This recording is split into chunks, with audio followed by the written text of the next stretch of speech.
عالم اسلام کی تاریخ کا بہت بڑا دن 17 رمضان مبارک،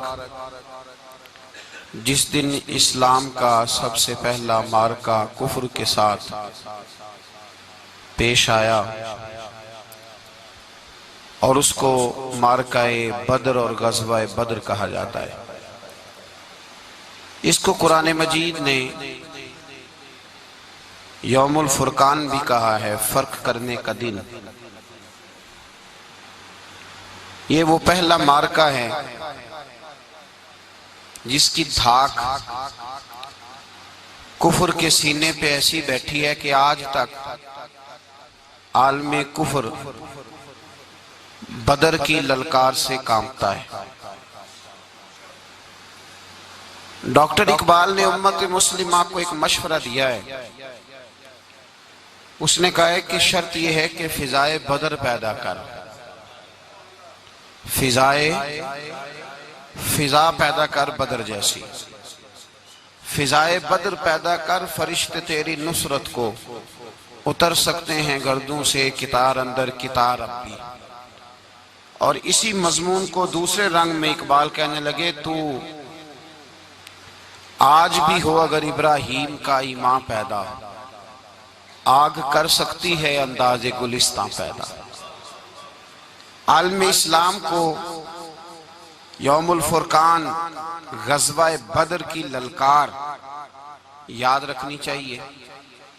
ملت کے جوانوں کو بدر کا سبق اور بدر کا نصاب کبھی نہیں بھولنا چاہیے۔ ہمیں آج جو درس دیا جاتا ہے وہ درس فلسفہ ہے۔ جو پیغام کفر کے مقابلے میں ہمیں بتلایا جاتا ہے وہ پیغام ہے مصلحت کوشی کا، وقت گزاری کا۔ ابھی دیکھو غزوہ بدر کا پس منظر مسلمانوں کو یہ سبق دیتا ہے کہ جب فضا پیدا ہو جائے تو اللہ مدد کر دیا کرتا ہے۔ جب فضا پیدا ہو جائے تو پھر اللہ مدد فرماتا ہے۔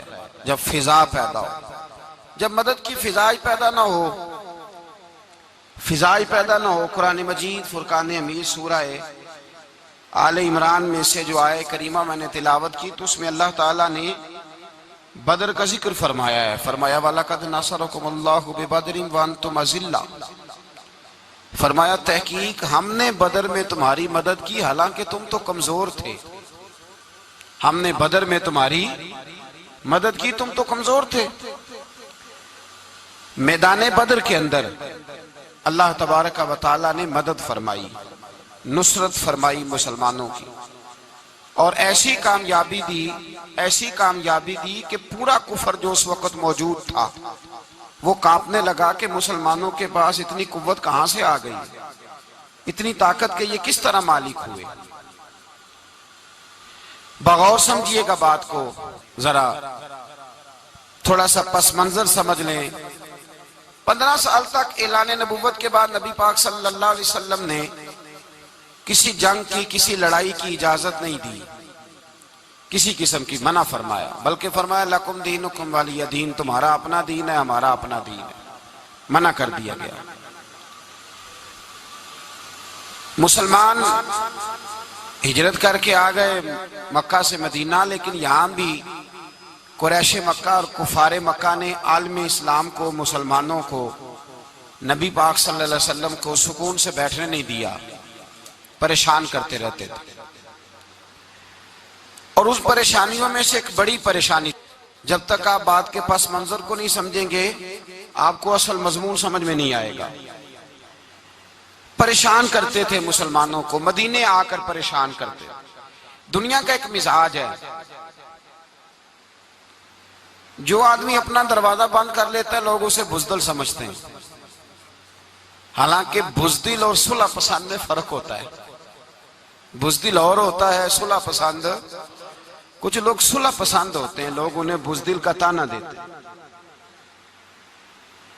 تو جو آدمی دروازہ بند کر لیتا ہے نا، یا تھوڑا سا احتیاط کرتا ہے، تو لوگ سمجھتے ہیں کہ یہ بزدل ہے، کمزور ہے، میں نے ڈانٹا ہے تو بھاگ گیا ہے، حالانکہ ایسا نہیں ہوتا۔ وہ شخص صلح پسند ہوتا ہے۔ میرے رسول کریم سید عالم صلی اللہ علیہ وسلم کی ذات صلح پسند ہے. حضور علیہ السلام نے صلح کو اہمیت دی ہے اور وَصُلْحُ خیر، صلح ہی بہتر ہے. انہی لفظوں کے ساتھ محبوب نے ہمیں تعلیم ارشاد فرمائی ہے، صلح کو درجہ دیا ہے. تو 15 سال تک کوئی لڑائی نہیں لڑی.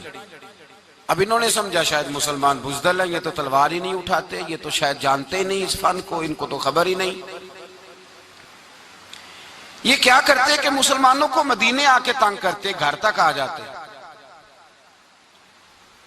مکے کے قریش مدینے کے قریب آ کے مسلمانوں کو لوٹ کے لے جاتے. کئی دفعہ ایسا ہوا کہ انہوں نے آ کر کے یہاں سے بکریاں، اونٹ اور کئی اور چیزیں چوری کر کے لے گئے. تو مسلمان پریشان رہنے لگے. اللہ پاک نے طاقت دے دی، قوت دے دی مسلمانوں کو.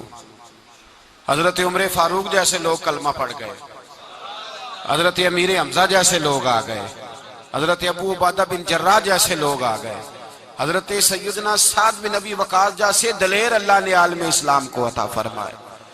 قوت آ گئی. حرِّضِ المؤمنین علی القتال، محبوب اب تیار کریں مومنوں کو لڑائی کے لیے. ایک قافلہ آ رہا تھا. ابو سفیان مال لے کے ایک سفر پہ نکلا ہوا تھا. اس میں قریش کے سارے لوگوں کا مال تھا. اس زمانے میں بھی پارٹنر بن کے کاروبار ہوتا تھا. سارے مکے والے ایک بندے کوئی مال دے کے بھیج دیتے تھے، میرا بھی بیچ آنا، میرا بھی بیچ آنا. وہ سال کے بعد ایک ہی جاتا تھا. سارے جا کے عرب کے جاہل معاشرے کے اندر بھی دھوکہ کرنا اور جھوٹ بولنا عیب سمجھا جاتا تھا. لوگ کسی کے پیسے پر نظر نہیں رکھتے.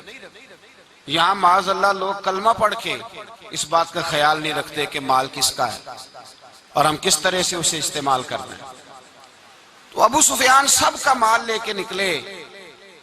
جب یہ مدینے کے واپس آ رہے تھے نا، شام سے ہجرت کر کے مدینے کے پاس سے گزرنے لگے، تو اللہ کے رسول سید عالم علیہ السلام نے مسلمانوں سے کہا کہ چلو ہم بھی ان کا ایک قافلہ روک لیں، انہیں احساس دلائیں کہ تم ہمارے ساتھ زیادتی کرتے ہو تو بازو میں ہمارے بھی قوت ہے. اس ارادے کے ساتھ حضور نکلے. ابو سفیان بڑے تیز آدمی تھے. کسی نے خبر کر دی کہ وہ تو آ رہے ہیں تیرا قافلہ روکنے کے لیے. اب حضور سید عالم جب چلے مدینہ منورہ سے تو 313 لوگ حضور کے ساتھ تھے. کتنے جی؟ بولیے. 313. تحقیق یہ ہے کہ 312 تھے. حضرت عثمان غنی کو شامل کیا گیا بدریوں میں، لیکن حضور انہیں چھوڑ گئے تھے اس لیے کہ ان کی زوجہ اور نبی پاک کی پیاری صاحبزادی بڑی علیل تھی. فرمایا تو میری بیٹی کے لیے رہ جا. تو 313 لوگ حضور لے کے نکلے. 6 زرہیں، 8 تلواریں، چند گھوڑے. خود رسول پاک صلی اللہ علیہ وسلم جس گھوڑے پہ تھے، گھوڑا ایک تھا، سواریاں 3 تھی. حضرت مولا علی بھی تھے، جناب زید بھی تھے، نبی پاک بھی تھے. فرمایا کبھی تو بیٹھے گا، کبھی علی بیٹھیں گے، کبھی زید بیٹھیں گے، کبھی میں بیٹھوں گا. جب حضور کی پیدل چلنے کی باری آتی تو حضرت زید عرض کرتے حضور نہیں آپ بیٹھ جائیں میں پیدل چلتا ہوں. حضرت علی کہتے حضور آپ بیٹھ جائیں میں پیدل چلتا ہوں. تو حضور فرماتے تمہیں ثواب کی زیادہ ضرورت ہے، مجھے بھی تو ضرورت ہے نا. تو رسول کائنات سید عالم صلی اللہ علیہ وسلم بھی پیدل چلتے. یہ تھوڑا سا سامان لے کے نکلے. ابو سفیان کو اطلاع ہو گئی کہ وہ تو آ رہے ہیں. ابو سفیان نے ایک آدمی کو دوڑایا. اس زمانے میں جب کوئی بری خبر دینی ہوتی تھی تو وہ آدمی اپنے کان میں سوراخ کرتا تھا، لہو نکال لیتا تھا. وہ جس آدمی کو بھیجا اس نے اپنے کانوں سے لہو نکالا، اپنے اونٹ کے کان کاٹ ڈالے، چیخے مارنے لگا مکے والوں دوڑو، مسلمانوں نے تمہارا قافلہ لوٹ لیا ہے، بھاگو. اب وہ تو پہلے دلیر تھے کہ یہ ہم سے چھپتے پھرتے ہیں شاید معاذ اللہ.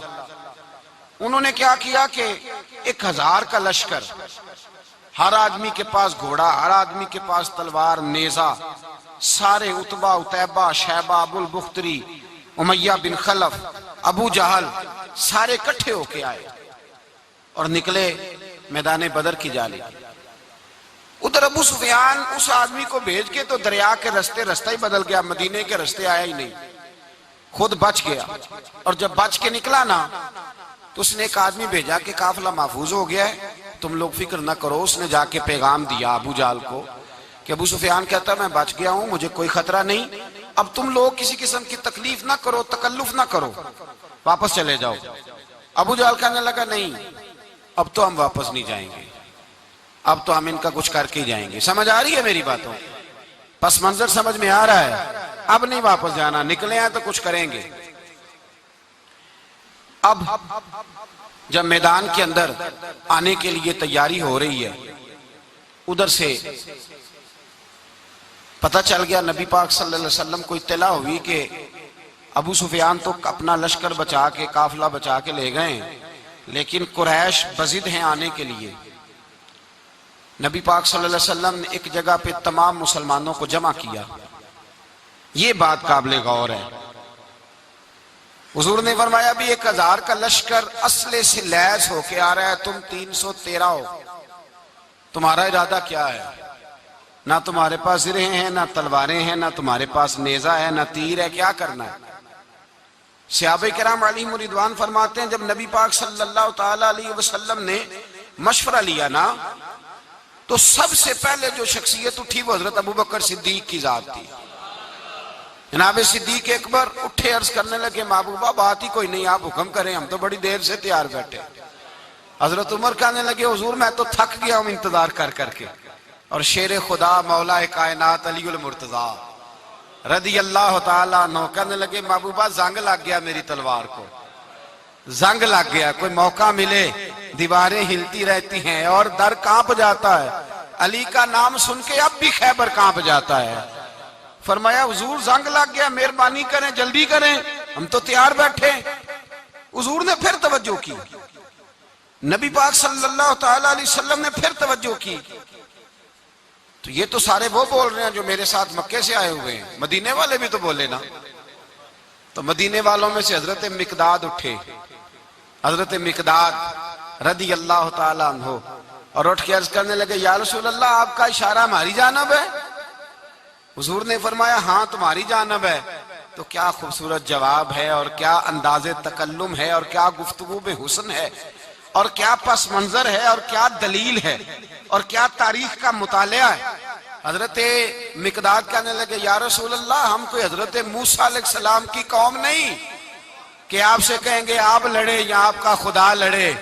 یا رسول اللہ ہم خشکیوں میں بھی لڑیں گے، دریاؤں میں بھی لڑیں گے، ہم خشکیوں دشت تو دشت ہیں، صحرا بھی نہ چھوڑے ہم نے، اور بحر ظلمات میں دوڑا دیے گھوڑے ہم نے۔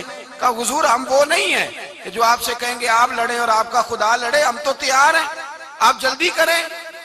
پھر حضرت سعد اٹھے، سعد بن عبادہ رضی اللہ تعالیٰ عنہ اٹھے، اور کیا خوبصورت عرض کیا، کہا یا رسول اللہ کس سے لڑنا ہے؟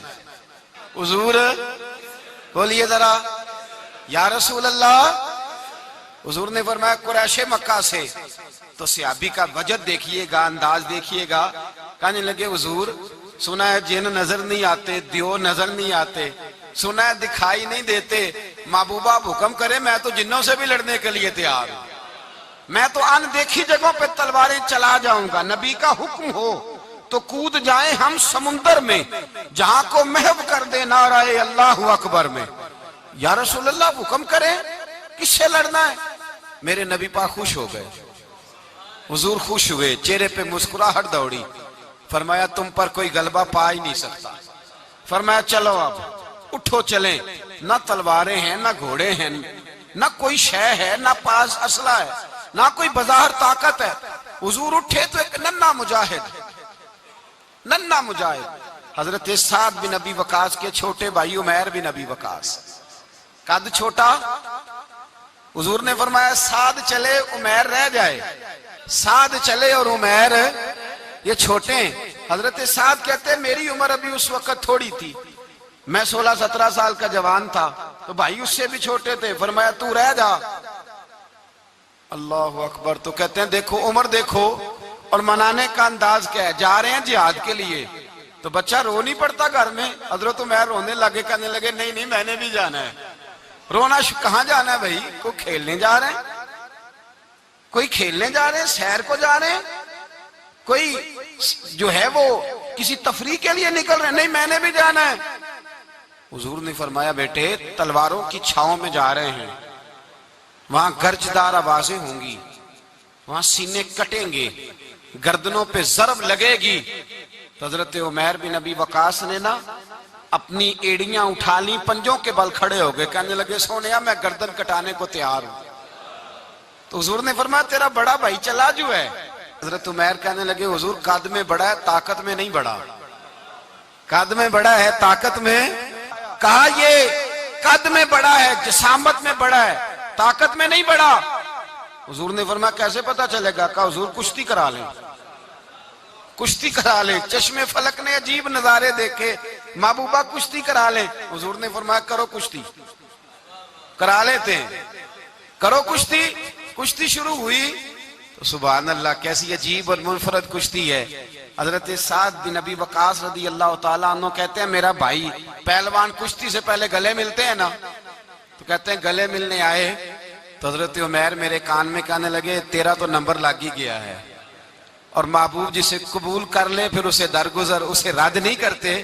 تیرا تو لگ گیا ہے، تو یار چل تھوڑی دیر کے لیے گر جا بھائی، جو ہوا چل تھوڑی دیر کے لیے گر جا، میں بھی سلیکٹ ہو جاؤں گا، تیرا کیا بگڑے گا. قربان جائیں. امام زرقانی کہتے ہیں نبی پاک کی آنکھوں میں آنسو آ گئے. حضور نے بات سنی تو رو پڑے. فرمایا ہم پر بھی کوئی غلبہ پا سکتا ہے؟ جس قوم کے 14 سال کے بچے لڑنے کو تیار ہوں انہیں کوئی گرا سکتا ہے؟ تو فضائے بدر پیدا کر، فرشتے تیری نصرت کو اتر سکتے ہیں گردوں سے کتار اندر کتار. اب بھی تھوڑی دیر کے لیے بھائی آپس میں لڑے، گتھم گتھا ہوئے، پھر بڑا گر گیا، چھوٹا پشت سینے پہ سوار ہو گیا. میرے رسول پاک نے فرمایا چلو بھئی تمہارا دونوں کا جانا ہی مقبول ہو گیا ہے، چلو. یہ انداز تھا. نہتے 313 بشر شوق شہادت میں. نہتے اس کو کہتے ہیں جس کے پاس اسلحہ نہ ہو. نہتے 313 بشر شوق شہادت میں نکل آئے تھے میدان میں محمد کی قیادت میں. نہ تیگ و تیر پہ تکیا، نہ خنجر پر نہ بھالے پر، بھروسہ ہے تو ایک سادی سی کالی کملی والے پر. بھروسہ ہے تو ایک سادی سی کالی، زیادہ مہنگی بھی نہیں، سادی سی کالی کملی والے پر. بھروسہ ہے تو ایک سادی سی کالی کملی والے پر. میرے مصطفیٰ کریم علیہ السلام کا لشکر میدان کی جانب، ادھر کفار جوش و خروش سے طے پایا. رستے میں ابو جہل نے کہا کہ روز ایک سردار اونٹ ذبح کرے گا، گانے گانے والی عورتیں گانے گائیں گی. بدر کی فضا دیکھ لیں، گانے والی گانے گائیں گی، روز ایک اونٹ ذبح ہوگا، شراب کے دور چلیں گے معاذ اللہ، اور مسلمانوں کے خلاف جوش پیدا کیا جائے گا. ادھر کھانے کے لیے شے کوئی نہیں، کوئی طاقت نہیں. تو یہاں کیا ہوگا؟ میرے حبیب نے فرمایا راتوں کو سجدے کریں گے، دن کو اٹھ کے اللہ اکبر کے نعرے لگائیں گے. یہاں عبادتیں ہیں، ریاضتیں. میرے رسول کریم سید عالم صلی اللہ تعالی علیہ وآلہ وسلم سے پہلے کفار پہنچ گئے. انہوں نے پہنچ کر بدر کے میدان میں قبضہ کیا. جہاں کنویں تھے سب پہ قبضہ کر لیا.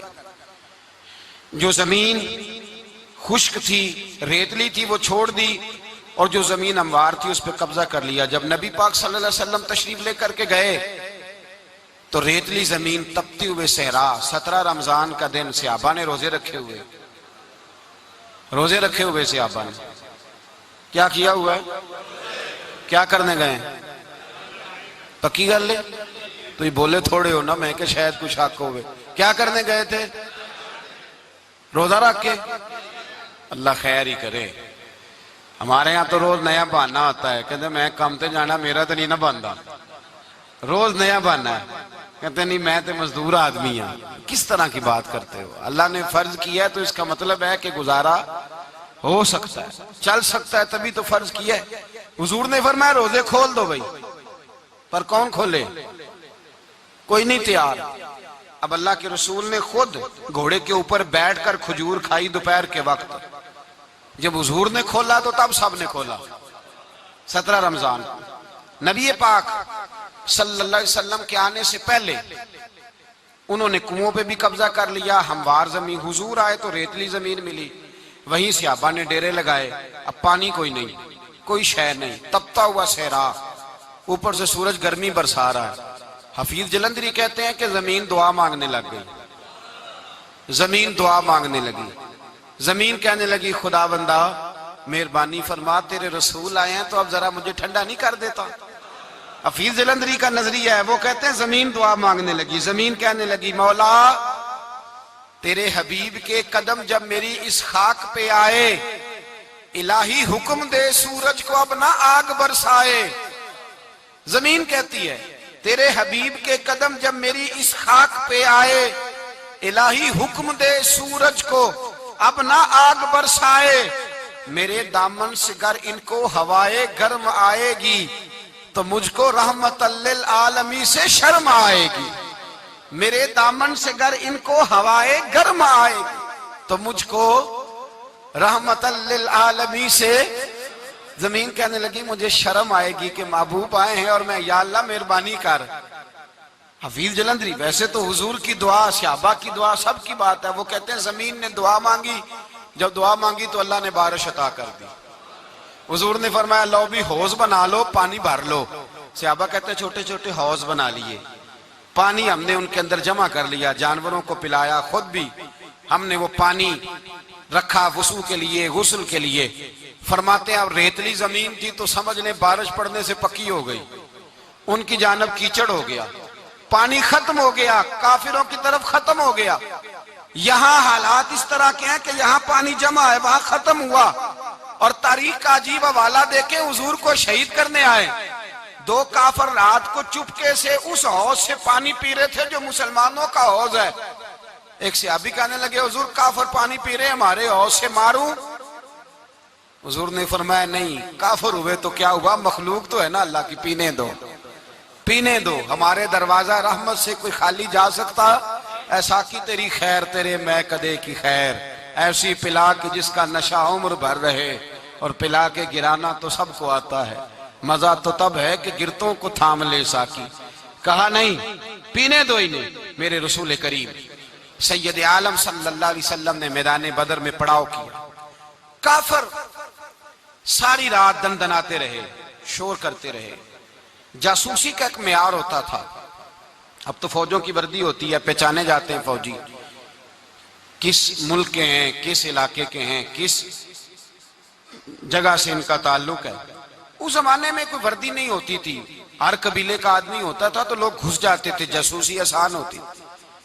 آئے رات کا وقت ہے تو کچھ جاسوس بھیجے ابو جہل نے، کہا پتہ کر کے آؤ بندے کتنے، اسلحہ کتنا ہے، جوان کتنے، بوڑھے کتنے، ان کا انداز کیا ہے، سارا معلومات کر کے آؤ. کفر کی جو معلومات ہیں اس پر ذرا غور کریں. اب وہ شخص آیا، جا کے ابو جہل سے کہنے لگا 313 ہیں، 6 زرہیں اور 8 تلواریں، کوئی کھانے پینے کا سامان نہیں، اور کچھ بچے بھی ہیں کچھ بوڑھے بھی ہیں، عمیر بن ابی وقاص بھی ہیں، ابو عبیدہ بن جراح جیسے بوڑھے بھی ہیں، کچھ لمبا چوڑا انتظام کوئی نہیں. ابو جہل بڑا کھل کھلا کے ہنسا، جاسوس واپس آئے نا تو کھل کھلا کے ہنسا، کہنے لگا اس طرح کرو کہ جنگ کرنے کی ضرورت نہیں، انہیں نا صبح سب کو گھوڑوں کی پشتوں پہ باندھ کے نا تو لے چلتے ہیں مکے، وہاں جا کے دیکھیں گے ان کا کیا کرنا ہے. ان کو باندھ لو گھوڑوں کی اونٹوں کی پشتوں پر، تو وہاں جا کے دیکھیں گے. جب یہ بات کی تو جاسوس کہنے لگا ٹھہر جا، پوری بات تو سن لے، میری پوری سن تو لے، تبصرہ تو نے شروع کر دی ہے. اس نے کہا چل سنا پوری. اس نے کہا ہے 313 پر سارے سر پہ کفن باندھ کے آئے ہوئے ہیں 313 پر بچے سے لے کر بوڑھے تک. میں جس کو پاس بھی گیا ہوں وہ مصلی پہ بیٹھا ہے اور شہادت کی دعا مانگ رہا ہے. مصلی پہ شہادت ہے، مطلوب مقصود مومن، نہ مال غنیمت نہ کشور کشائی. ہیں تھوڑے پر آئے مرنے ہیں، جان دینے آئے ہیں، واپس جانے کا ارادہ کوئی نہیں کسی کا بھی، آئے سارے حضور کے نام پر قربان ہونے. ابو جہل ساری رات شراب پیتا رہا. مغویہ گانے گانے والی عورتیں ساری رات گانے گاتی رہیں، اور ادھر انداز بڑا نرالا ہے. حضرت ابو بکر صدیق رضی اللہ تعالیٰ عنہ فرماتے ہیں کہ صحابہ نے مشورہ کیا کہ نبی پاک صلی اللہ تعالیٰ علیہ وسلم کی طرف سب سے پہلے توجہ کریں گے کافر. حضور کے لیے کسی محفوظ جگہ کا بندوبست کیا جائے. ایک چھپر، ایک عریش، ایک جھونپڑی پہاڑ کے اوپر بنا دی گئی حضور کے لیے. مولا علی شیر خدا خود فرماتے ہیں، کہتے ہیں سب سے مشکل کام اس جھونپڑی کی حفاظت کرنا تھا، اس چھپر کی عریش کی جس میں حضور تھے۔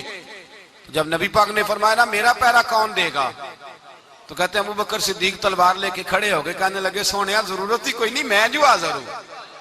تو حضرت علی فرمایا کرتے تھے بتاؤ جو فرعون کے سامنے کھڑے ہوئے وہ زیادہ دلیر تھے یا ابو جہل کے سامنے جو کھڑے ہوئے دلیر ہیں؟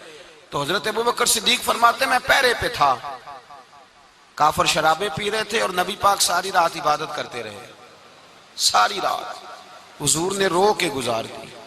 کہا اے اللہ، کیا لفظوں میں حسن ہے کہ اے اللہ میرے پاس یہ 313 کل تھے میں لے کے آ گیا ہوں، اگر آج یہ ختم ہو گئے تو بتا قیامت تک کون تیری عبادت کرے گا؟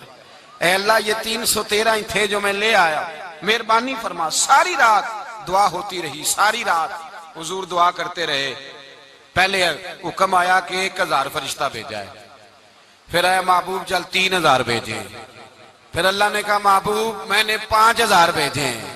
حضرت علامہ ہزاروی کہا کرتے تھے کہ نہیں، رب کریم نے فرمایا 5000 بھیجے ہیں، تو محبوب نے کہا نہیں مولا اس طرح نہیں، میرے فرشتے نہ بھیج، تیرا وعدہ تھا میں بھی آؤں گا، تیرا وعدہ تھا میں بھی آؤں گا۔ اور وہ اپنے انداز میں فرمایا کرتے تھے سانو کل کے وچ میدان بدر تے آپوں بہ رہے ہیں یار کنارے آتے، تیرا وعدہ تھا میں بھی آؤں گا۔ تو پھر حکم ہوا قرآن میں انی معکم، محبوب میں بھی تیرے ساتھ ہی ہوں، محبوب میں بھی تیرے، خدا خود میر مجلس بود، سارے بولیے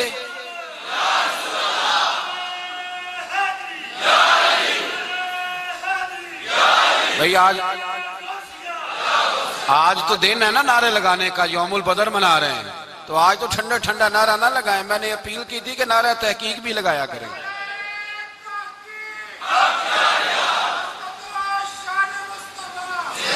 تو بھائی یہ یاد رکھیں، سمجھے اس بات۔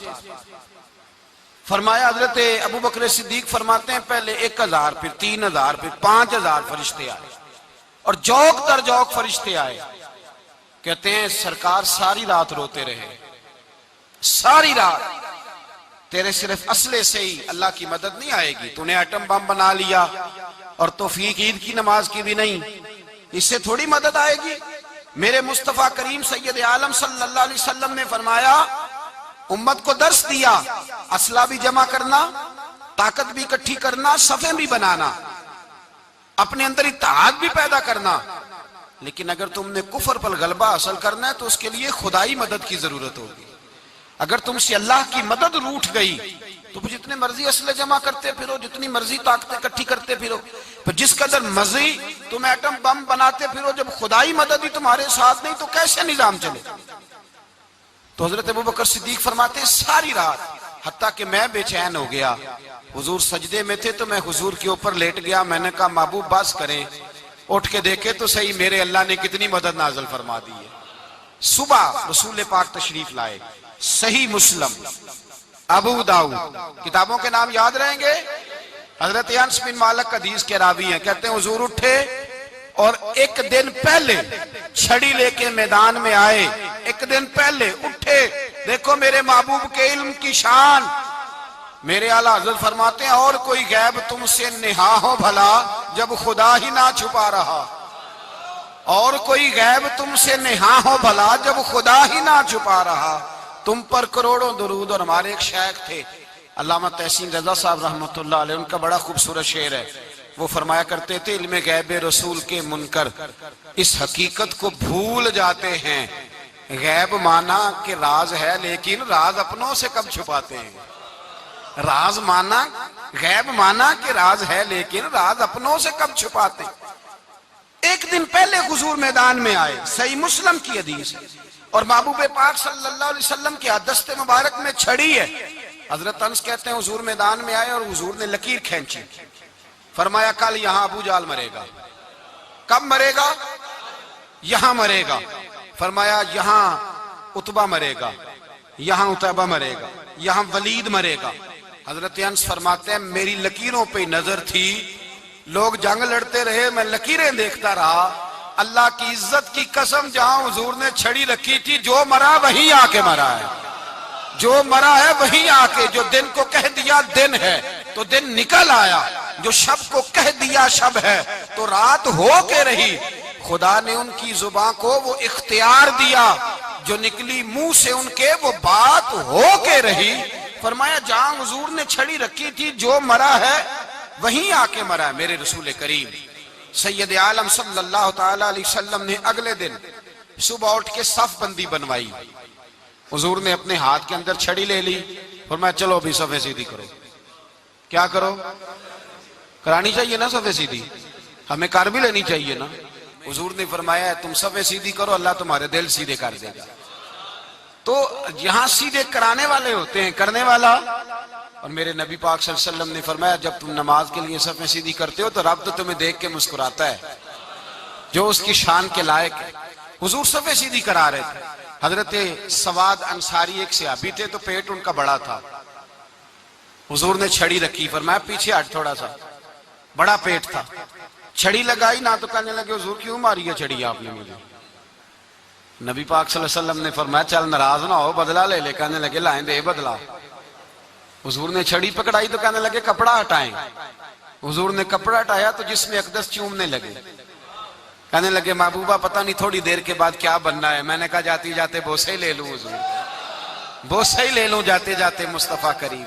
اور یہ واقعات کئی صحابہ کے، حضرت عکاشہ بن محصن کا بھی ہے اور بھی کئی لوگوں کا۔ میرے رسول پاک علیہ السلام میدان بدر میں، بدر کی فضا عرض کر رہا ہوں، دو صحابی تھے، ایک کا نام حضرت حذیفہ بن یمان اور ایک کا نام حضرت حسیل۔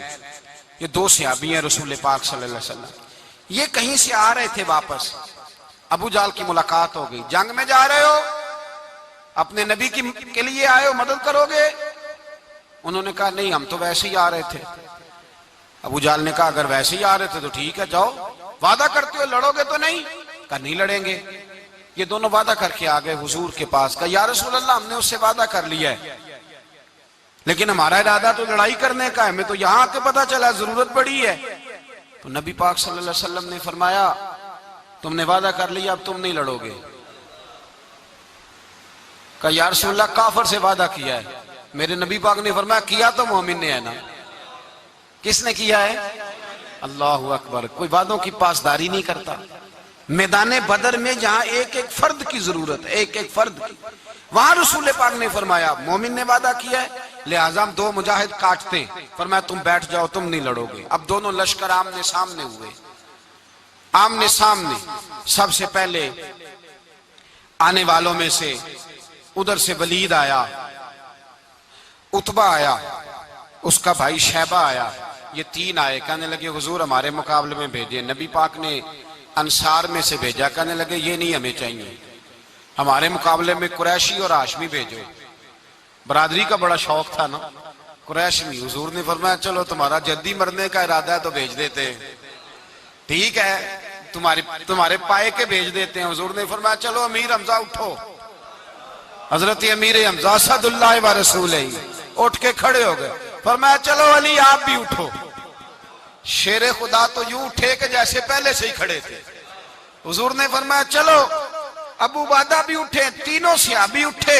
حضرت عبادہ ذرا بوڑھے تھے، ان کے لیے تھوڑا مشکل ہوا دشمن کو سنبھالنا، باقی تو دونوں نے کاٹ کے رکھ دیے دشمن۔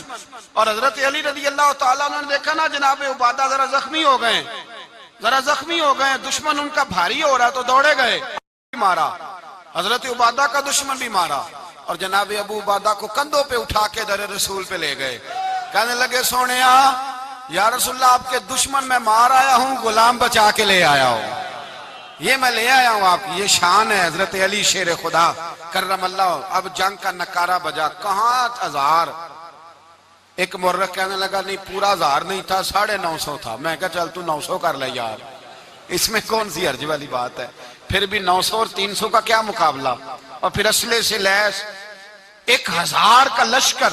میرے رسول کائنات سرور عالم صلی اللہ علیہ وسلم جب جنگ چھڑی، امیہ بن خلف بڑا مارتا تھا حضرت بلال کو، جناب بلال کے قابو ہی آ گیا، حضرت بلال کے قابو آ گئے۔ کہنے لگا معافی مل جائے گی، معافی مل جائے گی، معافی مل جائے گی، دوڑنے لگا۔ حضرت عبد الرحمن بن عوف کہنے لگے بلال جب کوئی معافی مانگے تو دے دینی چاہیے۔ فرمایا سب کو دینی ہے، اس ظالم کو نہیں دینی۔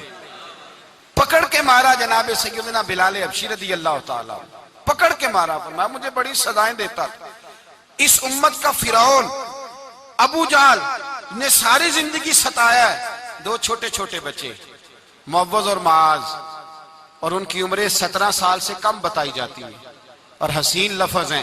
حضرت عبد الرحمن بن عوف کہتے ہیں دونوں میرے پاس آئے، اور ایک روایت میں یوں بھی انداز ہے، کہتے ہیں ایک بھائی کا قد چھوٹا تھا، تلوار اونچی تھی اس سے، اور آئے، اور یہ لفظ ہیں تاریخ میں محفوظ، آئے آ کے کہنے لگے عبد الرحمن سے چچا ابو جہل کدھر ہے؟ تو میں نے کہا تم نے کیا کرنا ہے؟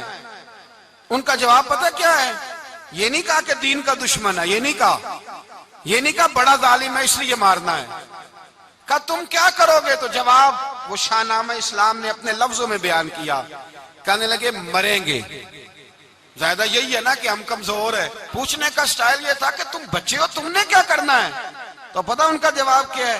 حفیظ جلندری کہتے ہیں وہ کہنے لگے مریں گے یا ماریں گے ناری کو، سنا ہے گالیاں دیتا ہے وہ محبوب باری کو صلی اللہ علیہ وسلم، کہنے لگے ہمارے نبی کو معاذ اللہ برا کہتا ہے، چھوڑیں گے نہیں، جانا ضرور ہے، اگر اسے مار نہ سکے تو مار کے تو آ جائیں گے نا، جانا ضرور ہے۔ تو کہتے ہیں ہم نے اشارہ کیا، میں نے کہا وہ گھوڑے پہ جا رہا ہے، وہ دیکھو، کہتے ہیں بس چھلانگے لگاتے دوڑے، بھاگے گئے، ایک نے اچھل کے تلوار ماری، دوسرے نے بھی گرایا، تیسرے نے بھی زخمی کیا۔ ابو جہل نے تلوار ماری تو ایک بھائی کا بازو کٹ گیا، بازو کٹ گیا تو ہلکا سا گوشت لٹک رہا تھا، اس نے پیر رکھ کے گوشت بھی جدا کر دیا اور کاٹا ابو جہل کو۔ جب نیچے گرا تو اب عبداللہ ابن مسعود آئے، دیکھا کچھ جان باقی ہے، رسی جل گئی، بال نہیں گئے۔ حضرت عبداللہ ابن مسعود جب گلا کاٹنے لگے تو کہنے لگا ذرا نا گردن نیچے سے رکھ کے کاٹنا، گردن ذرا نیچے رکھ کے کاٹنا۔ فرمایا کیوں؟ کہنے لگا ذرا سردار ہوں، گردنوں میں پڑی گردن میری اونچی نظر آنی چاہیے، رسی جل گئی پر بال، کہنے لگا ایسا نہ ہو غلاموں میں پڑی ہو تو چودھری کی گردن لہذا ہی نہ نظر آئے، ذرا نیچے سے رکھ کے کاٹنا۔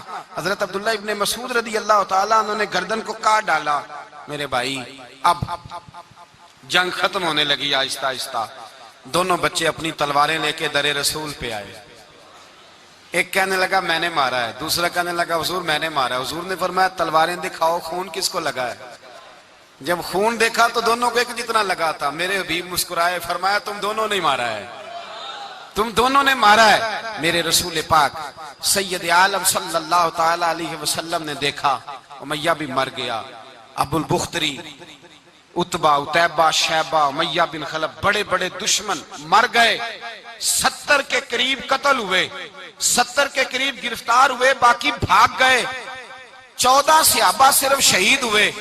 ان کے جو مر گئے نبی پاک نے کنویں کے اندر پھینک دیے، اور کنویں کے سرانے کھڑے ہو کے ذمہ داری سے، سیاستہ کی روایت عرض کر رہا ہوں ذمہ داری سے، حضور نے بدر کے کنویں پہ کھڑے ہو کے فرمایا او کافرو، او فلاں بن فلاں، او فلانے کے بیٹے فلانے، تم نے دیکھ لیا میرے رب کے وعدے کتنے سچے ہیں؟ حضرت عمر کہنے لگے حضور مردوں سے آپ باتیں کر رہے ہیں؟ تو نبی پاک نے فرمایا عمر جتنا تم سن رہے ہو اتنا یہ بھی سن رہے ہیں، اگر کافر سن سکتے ہیں تو داتا علی اجمیری نہیں سن سکتے؟ اگر کافر سن سکتے ہیں تو معین الدین اجمیری نہیں سن سکتے؟ کہاں بیٹھ کے تو عقیدہ پڑھتا رہا ہے؟ اگر مشرکوں بے ایمانوں کا آواز آتی ہے تو کیا حضرت ابو ہریرہ اپنی قبر میں نہیں سنتے؟ غوث اعظم جیلانی نہیں سنتے؟ میرے اعلیٰ حضرت کا عقیدہ ہے، وہ فرماتے ہیں واللہ وہ سن لیں گے اور فریاد کو پہنچیں گے ہم۔ اتنا تو ہو کوئی فریاد کرے دل سے، اتنا تو ہو کوئی فریاد کرے دل سے، اور اگر کافر اور بے ایمان کنویں میں گرا سن سکتا ہے تو کیا آمنہ کا لال اپنے مزار میں نہیں سن سکتے؟ کہاں سے لوگ عقیدہ لے آتے ہیں؟ میرے نبی پاک نے فرمایا سنتے ہیں۔ سلام دیتے ہو جب قبرستان جاتے ہو؟ کیا کہتے ہو؟ سلام کس کو کہا جاتا ہے؟ اس کو کہا جاتا ہے جو وعلیکم السلام کہے، اس کو کہا جاتا ہے جو وعلیکم السلام کہے۔ او بھائی سنو، میرے رسول پاک سید عالم صلی اللہ تعالی علیہ وآلہ وسلم نے کہا دیکھا تم نے میرے رب کا وعدہ کتنا سچا ہے؟ یہ کہہ کے میرے رسول پاک آئے، ایک آدمی کو پہلے بھیجا، فرمایا جاؤ جا کے خوشخبری دے دو اللہ نے فتح دے دی ہے، خوشخبری دو۔ پھر حضور آئے۔ ان گرفتار ہونے والوں میں حضور کے اپنے داماد ابو العاص بھی ہیں، حضور کے چچا جناب عباس بھی ہیں، وہ بھی ہیں، اور بھی کئی لوگ ہیں گرفتار ہونے والے آئے۔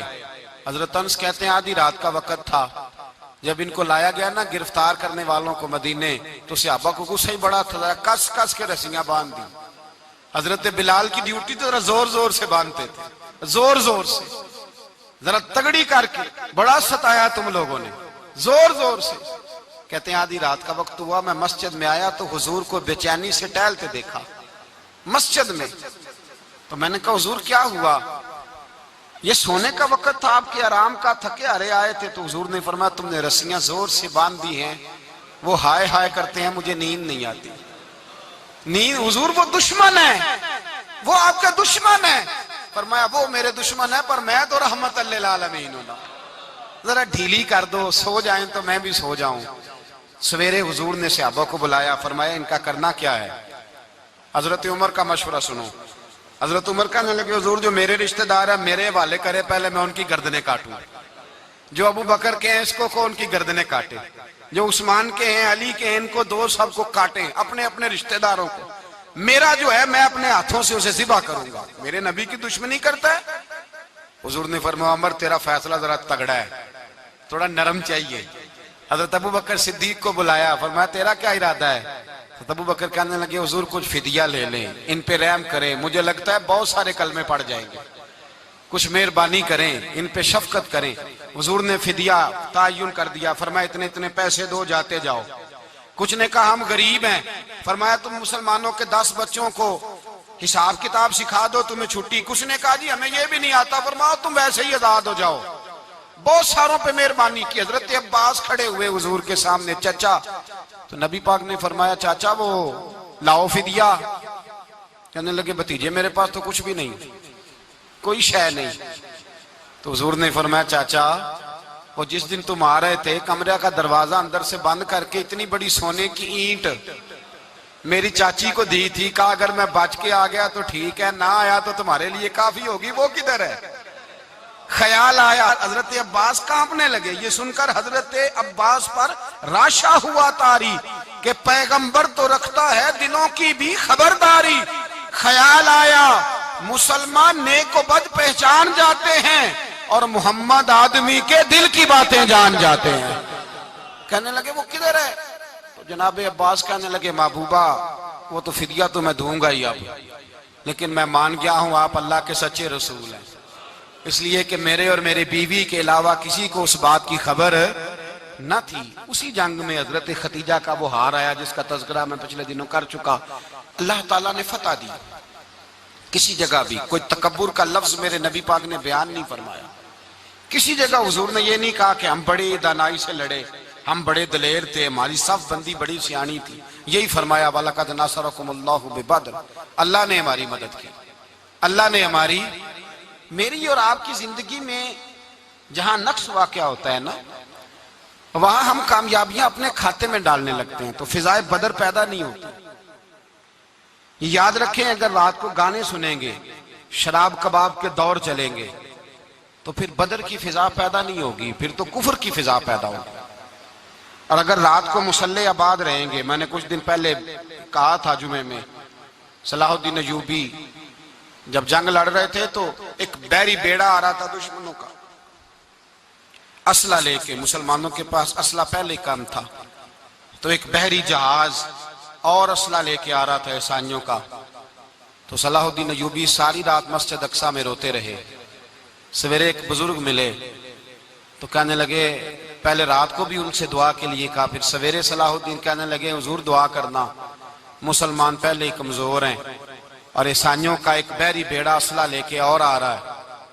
تو بزرگ کہنے لگے وہ تو بیڑا غرق ہو گیا ہے، وہ غرق ہو گیا۔ کہا کہاں غرق ہوا؟ تو کہنے لگے تو ساری رات روتا رہا تو تیرے آنسوؤں میں ہی غرق ہو گیا ہے، تیرے آنسوؤں میں غرق ہو گیا، وہ اب نہیں آئے۔ کچھ دیر کے بعد خبر مل گئی واقعی ڈوب گیا ہے پانی میں۔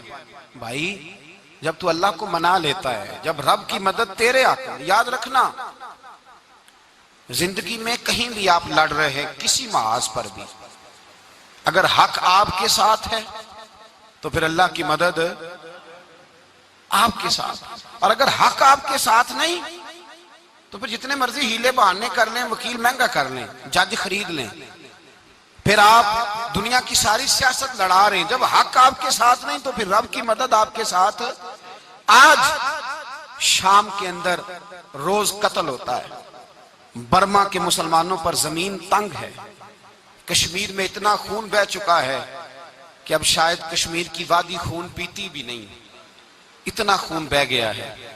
فلسطین قبلہ اول مسلمانوں کا مسجد اقصی یہودی کے قبضے میں ہے.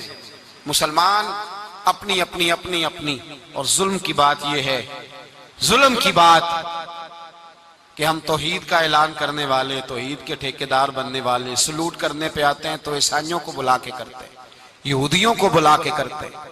میرے بھائی، مسلمان کے پاس اسلحہ بھی ہے، پیسہ بھی ہے، دولت بھی ہے، ہر قسم کا ذخیرہ ہے. ضرورت یہ ہے کہ اسے خدا کی مدد نصیب ہو جائے. اللہ کی مدد جب تھی تو اسلحے کی ضرورت نہ تھی. جب تک خدا کی فضائے بدر پیدا کریں، فضائے بدر پیدا کریں. اگر حق آپ کے ساتھ ہے، اندر خلوص ہے اور آپ لڑ اللہ کے دین کے لیے رہے ہیں، ذاتی اگر نام و نمود ہے، خواہشات ہیں، ذاتی آپ کے مفادات ہیں، تو پھر بڑی جلدی یہ سفر ناکامیوں کا سفر ہو جاتا ہے. فضائے بدر پیدا کریں، رضا الہی کے لیے میدان میں نکلنے کا جذبہ اپنے دل میں پیدا کریں. بدر کے 14 صحابہ جو شہید ہوئے، وہ 14 صحابہ کو ہم سلام عقیدت پیش کرتے ہیں. ان 14 کے لوگوں کو شاید نام بھی نہ آتے ہوں، لیکن اسلامی تاریخ میں انہوں نے ایسا حسن بھرا ہے، ایسا حسن بھرا ہے کہ کافر آج بھی بدر کے نام سے کامتا ہے. نام نہ بنائیں دین کے معاملے میں، کام کریں. جو کام کرتا ہے اللہ اس کا نام بنا دیتا ہے. کام کریں اور کبھی بھی دین کی نصرت کے لیے جب نکلیں اپنے آپ کو آگے نہ کریں، دین کو آگے رکھیں. بدر والوں نے دین آگے رکھا تھا، اللہ نے انہیں کامیابی دی. جب سے نام آگے رکھنے، آج پوری امت مسلمہ میں صرف صدارت کا چکر ہے، کون ملک آگے لگے گا، کون آگے بڑھے گا. فضائے بدر پیدا ہو جائے گی تو دین آگے رہ جائے گا، شخصیات پیچھے ہو جائیں گی. اور یاد رکھیں، نظریات بچیں تو شخصیات بھی باچی جاتی ہیں. نظریہ بچانا بڑا ضروری ہے. میرے اعلیٰ حضرت فرماتے ہیں، بے نشانوں کا نشان مٹتا نہیں، مٹتے مٹتے بھی نام ہو ہی جائے گا. تو فضائے بدر پیدا کر، فرشتے تیری نصرت کو اتر سکتے ہیں گردوں سے، کتار اندر کتار اب بھی. اور آج بھی ہو اگر ابراہیم کا ایمان پیدا تو آگ کر سکتی ہے انداز گل.